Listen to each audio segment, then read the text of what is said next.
understand, and the Trump regime understands Iran's strength, and it knows that Iran has the upper hand. So in the case of Lebanon, the Iranians say that enough is enough. You bomb Beirut or any part of Beirut, we're going to pound northern Israel. And Ansarullah in Yemen has also said that they will get involved. And but simultaneously, the siege on the Strait of Hormuz, which is a double-edged sword for Trump, that siege is also wrecking the global economy. So the Iranians know that the United States needs a deal. Trump needs a deal. Today, Trump said that he can wait till September, but I don't think that's really based on what experts on the energy market and economists are saying. He doesn't have that sort of time. So the Iranians, in addition to threatening to strike the Israelis, and they were prepared, they were going to strike the Israeli regime yesterday early in the morning. But then when they backed down, they decided to wait. But if they do strike Beirut, the Iranians will hit them. But in any case, alongside that, the Iranians said we're no longer going to send messages to the United States. In other words, the messages that went back and forth to see if they can strike a deal, the Iranians have said we're not interested right now until the situation in Lebanon becomes changes. Now, that, of course, is a message to Trump, saying that if you don't do something about Lebanon and Gaza, because Iran has said clearly that Iran has from the beginning said it's the entire region. But they also, in a couple of days ago, named Gaza. They named Gaza instead of just saying the entire region. They said Lebanon and Gaza. So Trump knows that if there is another wave of missiles and airstrikes between the two sides, then this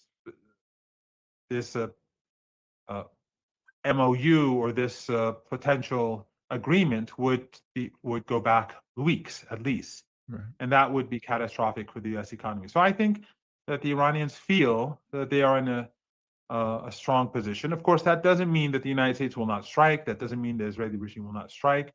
But the Iranians do feel that they're in a strong position.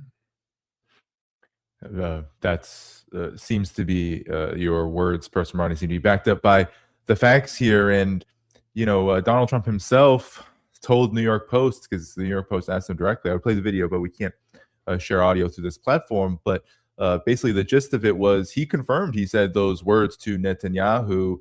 However, he described his feelings about the situation as being perturbed. And of course, the good old, we have a great relationship between each other and all of that. But nonetheless, Professor Marandi, it also seemed like, Israel flaunted Iran's threats. The U.S. seemed to the U.S. seemed to take them very, very, very seriously. And then Israel kept striking Lebanon anyway. And in some respects, it seems like yesterday's retaliation too, according to at least Iran and how they're talking, the military, it's a warning that Iran can still strike and strike very hard. Do you foresee then, it doesn't seem like Israel is a want for doing anything it can't do, like, for example, stop killing people in Lebanon and Palestine. Do you foresee then that Iran will have to make good on its threats anyway, given that Israel is always unhinged and unable to control itself? Yeah, I mean, it's not that it can't control itself. It takes pleasure in killing, and we see that in Lebanon. Western journalists in Lebanon, legacy media journalists, corporate media journalists, they are partners in this genocide. They're as sinister as the diplomats in Beirut, Western diplomats in Beirut, because they know what's going on, but they refuse to tell the truth. The Israeli regime is not only bombing families and not only flattening towns and villages, and not only carrying out carpet bombing in cities in southern and central Lebanon, but they're also targeting medics. They are seeking them out across the country and bombing ambulances and bombing medics. And something like 130 to 140 medics have been killed so far. So they seek them out. It's quite stunning that this is not something in any of the Western media outlets, or in any, or none of the Western, because the West has all these NGOs, human rights NGOs, women's rights NGOs, well funded, but they've all gone silent. They've disappeared for the last 2.5 years. I'm sure they're still making a lot of money, but they're very, very quiet.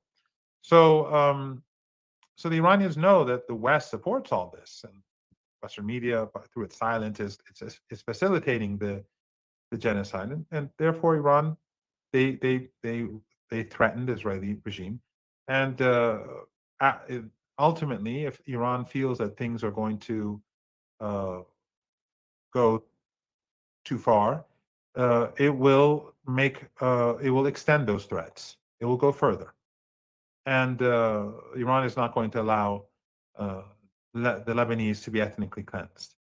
And Iran is going to take reparations for Lebanon too. Have no doubt about it. And all of those buildings will be rebuilt. Hezbollah is doing an extraordinary job. They are really humiliating this sinister regime. And in their rage, they go and bomb kids and families and hospitals and ambulances, because they are losing on the battlefield. And again, this Hezbollah is just amazing. They've been amazing since it's been amazing what they've been doing since their inception. And it's very sad to see that what the Americans and the Europeans are doing in Lebanon right now, how sinister it is. Those NGOs that I was alluding to, right now, they're funded by the West. What they and these Arab regimes in the Persian Gulf are doing is they're funding their proxies in Lebanon, their agents, and telling them not to allow refugees in their neighborhoods. So the West is telling it's coordinating with it and its NGOs and those people who they fund. They are refusing to allow refugees into neighborhoods that are controlled or influenced by these groups. And the Saudis and the Qataris and the Emiratis and others, they too are doing the same thing. They are telling people not to allow the refugees to come to their neighborhood. So what the plan, and the Lebanese government is doing the same. The prime minister and the president, they're basically US agents. They are also preventing the refugees from. So what the Israelis and the West and these Arab dictatorships are trying to do is to corner them, to make them desperate, to crush the resistance, their supporters. Of course, there are people from all backgrounds, religious and so on, that ignore them and support the resistance. So the resistance has support from all the different communities: Christian, Muslim, Druze, Shia, Sunni. Polls show that they have strong support, especially among the youth. But I'm just trying to point out how sinister Western embassies are, and Qatar and Saudi Arabia and the Emirates are. They're all collaborating with Israel. It's the same thing as in Syria. They all collaborated against Syria. They did dirty war for the sake of Israel. Right now, if the current regime, we knew that if Syria would fall, that it would be a US proxy. And Al-Qaeda and ISIS are US proxies. Right now is the best time for the Syrians to resist and to take back their land, because the Israeli regime is overextended. But these fanatical Wahhabis and Al-Qaeda people, are they going to do anything against Israel? Of course not. That was never a part of the plan. If they would, the Iranians would support. The first people to support them would be Iran and the resistance.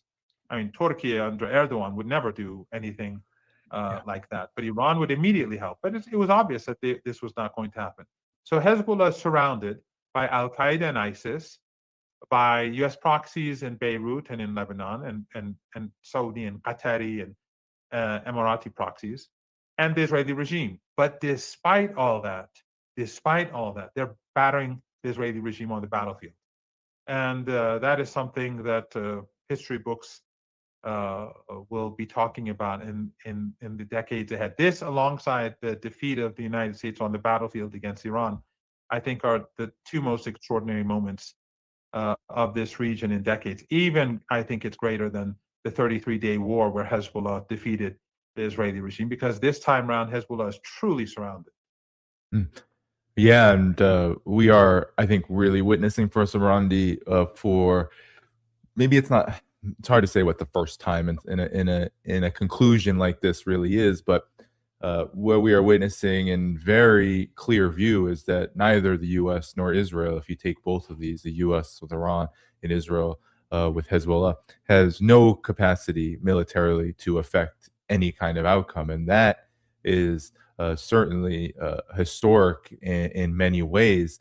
And I just want to pull up because there's a few big problems that face the United States that are coming up, I think, with Iran's retaliation. I'm sure Iran would view what it did last night with striking Kuwait and Bahrain as a very limited operation, but nonetheless, it exposes major difficulties for the United States. One is the fact that half, according to CSIS, one of these warmongering think tanks funded by the U.S. State Department, U.S. Department of Defense, half of all U.S. Patriot air defense interceptors have been used before the ceasefire, Professor Marandi.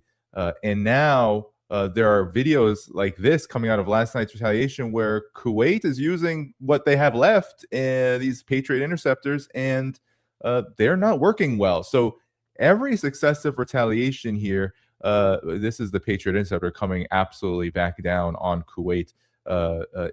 Every retaliation that Iran does, even if it is limited according to Iran's own standards, will continue to pose big problems for the United States. And then there's the fact, Professor Marandi, that there's some economists who are saying that once in a week's time, when these oil reserves that the U.S. has released out into the market in order to somewhat control the at least what the perceived view, the public price of oil that we see coming out every day on the market.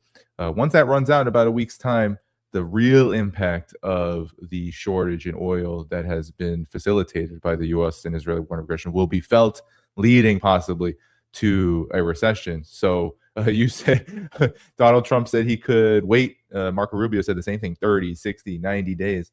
There are economists who are saying you don't even have a week. So these are two major problems for us, Marandi, that seem to point to, yeah, the U.S. can strike. It can do what it did with Keshem Island. Hell, maybe it could do an even bigger strike, but it won't last long and it won't have the intended effects. So your thoughts about this? Oil experts and energy experts are saying between 1 week, 3 weeks, 5 weeks, that this is going to go downhill. And some say by mid-June, some say by early July. But even after that, if this continues, it's just going to get progressively worse. And even if we were to have a deal tonight, which is impossible, this crisis is going to hit, and it's going to hit hard. But if it continues, this situation, it's going to hit even harder, and it's going to last longer. So Trump has already created a catastrophe that we're only seeing the tip of the iceberg, but gradually we're getting closer and closer.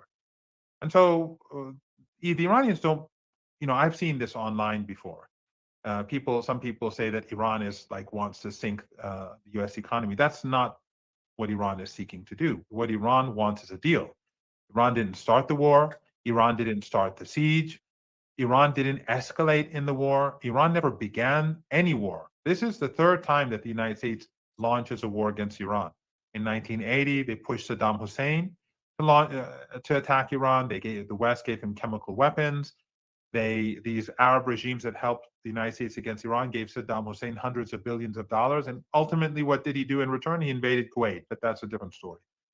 And then, of course, last year's war, we're almost on the anniversary of last year's war, and this war that is ongoing. The war is not over. So the Iranians never initiated war. They never escalated. They only respond to escalation, but sometimes they hit very hard to prevent the United States from continuing this like they did last night. The Iranian response was much stronger, much more powerful than the American strike on a tanker. I mean, they bombed a tanker, and these are all civilian targets, and these are barbaric acts. But in Western media, no one is outraged, just as they're not outraged by the carpet bombing in Lebanon. And by the way, in the southern city of Sur in Lebanon, I think in English it's Tyre. I'm not quite sure what they call it in English. But the Israelis are telling the Christians not to let the supporters of the resistance, meaning the refugees, the Shia, predominantly Shia families, into their neighborhoods. Otherwise, they're going to bomb them. So they're sort of like the Nazis who are seeking out, who we see in all these movies, how they seek out Jews and so on. Our Nazis are seeking out the Muslims in Christian neighborhoods or in predominantly Sunni neighborhoods. And as I said, these Wahhabis and the Salafis that are basically proxies of the West, they are trying to prevent the people from allowing the refugees into their neighborhoods. So, but of course, as I said, many Christians and many Muslims, Sunni, Shia, Druze, they are ignoring them. But it is causing a lot of difficulty, especially since the proxy regime in Beirut is also collaborating to prevent the refugees from finding any place to go. And if they had destroyed Dahia, the south of Lebanon, it would have been a very desperate situation. But in any case, I think that right now we are at a point where Trump cannot wait much longer. And that doesn't mean he's going to sign a deal. I'm just saying that he cannot wait much longer because the effects of the energy shortage and the shortage of helium and the shortage of fertilizers and all other petrochemical products is going to begin hitting hard. And I think that the globe is going to become increasingly outraged, the world at the US and Netanyahu and Trump, and the American people are going to become increasingly angry towards Trump and Netanyahu and the Zionists and their lobby. Yeah, and as you were talking, I got some more information about some of the human cost of the U.S. provoking Iran's retaliation. Of course, again, we don't know exactly what led to these casualties, but over 60, about 63 people in Kuwait are said to have been injured. At least one has died from the activity last night. And I'm also hearing that in Bahrain, the government, shocker here, arrested at least 12 people supposedly being blamed or associated with providing some kind of information to Iran in order to affect these strikes. So panic all around across the Gulf. And Professor Marandi, I'm hearing too, you said that some have said that Iran wants to crash the U.S. economy. I've heard from many people, maybe who view the situation in the war closer to how we do, say that no, it's actually the United States and the Epstein class that has an interest in tanking the economy. Now, I don't think that's across the board because I do believe that there are some within the so-called capital markets who are very concerned about what happens in a recession to them. They tend to shrink. Some of them tend to lose their status as Epstein class members, lose their wealth, lose their money. But there are, of course, quite a few who love to cash in, especially on the government stimulus that comes in when a crash does happen. But what say you to this? Because there are some who believe that there are many within the Epstein class gambling on an economic crash as like an inevitable outcome that maybe they'll just benefit from anyway. And that's why they are reluctant to put any pressure on their lieutenant in the White House, Donald Trump, to stop this war. I think that's definitely the case for some, because if there is a crash, then these very extremely wealthy people will be able to pick up a lot of pieces for themselves. And they'll be able to purchase lots of assets at a very low price, especially if there are if there is government financial assistance, which they'll all benefit from. But it will not benefit the United States. It will be catastrophic for the United States. But these people, they are in it for themselves. This is all for their own selfish interests. Personally, I'm of the opinion that there are many divisions among the ruling class, let's say in the United States, the Epstein class, even the Zionists. And I personally think, and this is just speculation, and I may be wrong, but I think that the Axios, which is completely dishonest, and they've lied many times about differences between Biden and Netanyahu to make Biden look as if he's opposed to what's going on. Right. and then Trump as well. I mean, we're at the anniversary of the 12-day war almost, and back then there was this Axios report that Trump wants to wait and see if diplomacy can work, and then they attacked Iran. So it was all just to deceive. Yeah. But this time around, it's a bit different because what Axios put out was very humiliating to Netanyahu. It was not it was not just like the two have differences. This, I think, was I mean, very hurtful to Netanyahu, and you could see it in the Hebrew press and people who want to follow what goes on. I mean, the Hebrew press is the real Israel, and that's where they show their racism and their ugliness and their ethno-supremacism and how they view themselves as a master people and all that. But it doesn't reflect much in the English. But Conflicts Forum, Alistair Crook's think tank, does a very good job. His wife Aisling, she does this, and I think people should follow her work on the Hebrew press. And the Netanyahu has been attacked severely after this exchange, and even by his own political allies, let alone his opponents. So he's been weakened, and I'm of the belief that maybe those people who put out this piece of news in Axios, and it's not just Trump, because he's, as you say, just a lieutenant, but maybe they wanted to humiliate Netanyahu. Maybe some of the Zionists think that Netanyahu is now his continued presence is detrimental to their interests because the entire world is turned against the Israeli regime. Yeah.